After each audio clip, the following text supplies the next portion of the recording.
We have been monitoring elections over the last 10 years. And the first thing that I want to say is that it is indeed unfortunate and sad that the pattern and profile of violence that we've had over the last 10 years keeps repeating itself. To give you a simple example, in every election since we've monitored, beginning with the local government elections, before Vamba, and then the provincial council elections after Vamba 10 years ago, there are certain electorates or polling divisions in the country, in both the North Central province as well as in the Sabaragamuwa province, that continue to be areas that are prone to high levels of violence. This is over a 10-year period. And in this respect, it is a standing indictment of the political parties and their behavior in those local areas. There can't be something different in the water.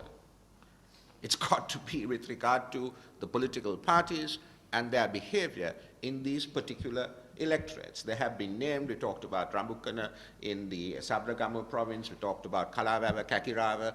If you go back and look at our statistics, our records, our reports, whenever there's been an election, these are areas that have been singled out for recording high incidents of violence during a campaign and indeed on election day. The second point that I want to make to you is this, is that over these last 10 years, one of the things that we have increasingly found is that what happens during a campaign does have a direct bearing on what happens on election day.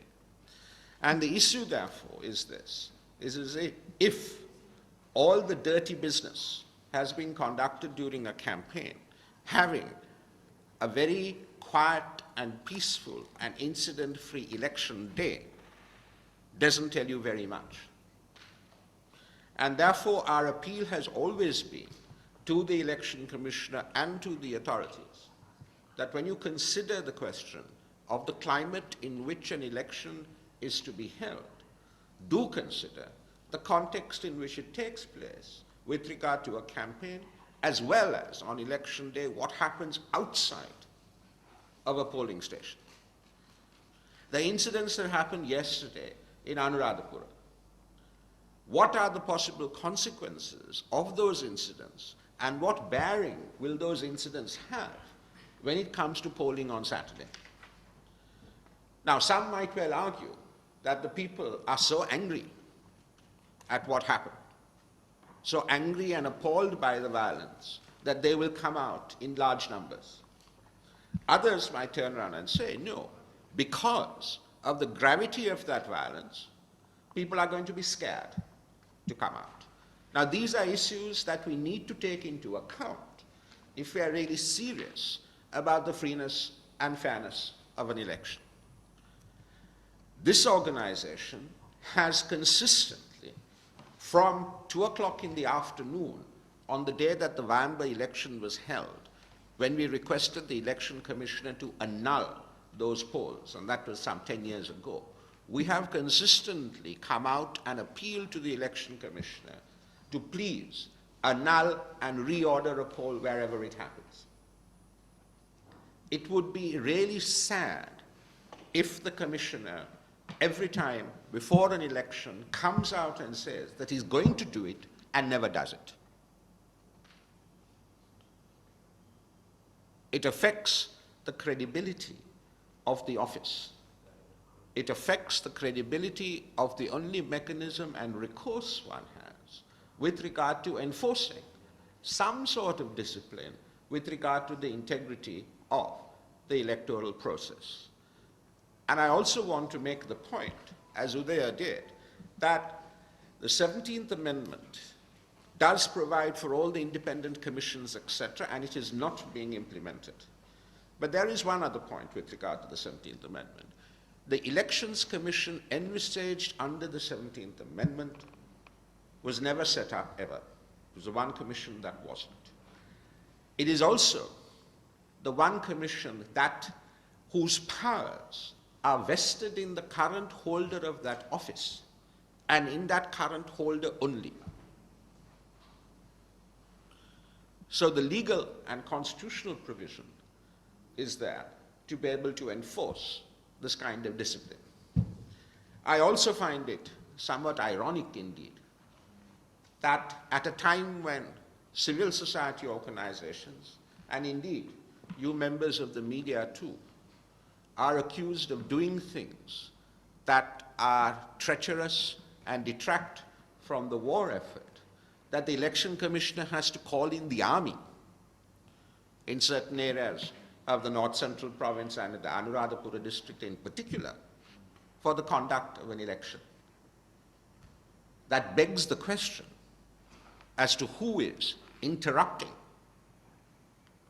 the work of the security forces and who is detracting from the overarching mandate and priority of the security forces at the present moment. And the answer is very clear. In the Anuradhapura district, it is the political parties, and it is one political party in particular. That is what we have in terms of the reports that we have received as far as incidents of violence are concerned. So I think these are things that really need to be brought out and spoken about, because we go through this exercise time and time again. We even had international observers for elections, albeit general and presidential elections, who came 3 times, made recommendations, and not a single one of them have really been implemented to any effect. So, I mean, I appeal to you as members of the media to follow it not just in terms of reporting incidents, but to look beneath that in terms of what is actually driving this. Why is it that there are certain areas of this country, when it comes to elections over a 10-year period, have a profile of violence? Why is it that political parties don't acknowledge this and take into account that something must be done with regard to it? There are politicians in those areas, and we all know who they are, who have a demonstrable, proven record with regard to engaging in violence. There are some of them, in fact, who have been responsible for beating up some of our monitors in the past as well. Yeah. You really need to look at this, and that is the appeal to the media. That is why we say that you also have a responsibility along with us to actually do something with regard to this. The other point that I want to make is simply this, is that we have to address a fundamental issue here. In the course of this election, because of the expectation of violence, there was also the talk, and there have been incidents, where the response to violence has been further violence. Gahano. Yeah. Now, this problem only increases the amount of violence and institutionalizes violence as a way of defending the electoral process. This is absurd. Maybe political parties feel that in order to show their effectiveness, their political virility or whatever on the ground, that they have to hit back. But that is not the way to go, surely. It may well work on the ground for the political parties, but it doesn't work for the health and strength and integrity of our electoral process and of our democracy. So I appeal to all of you as well, is to look at this in terms of the longer term question of how we curb violence and threats to the integrity of the democratic process in Sri Lanka. Any questions?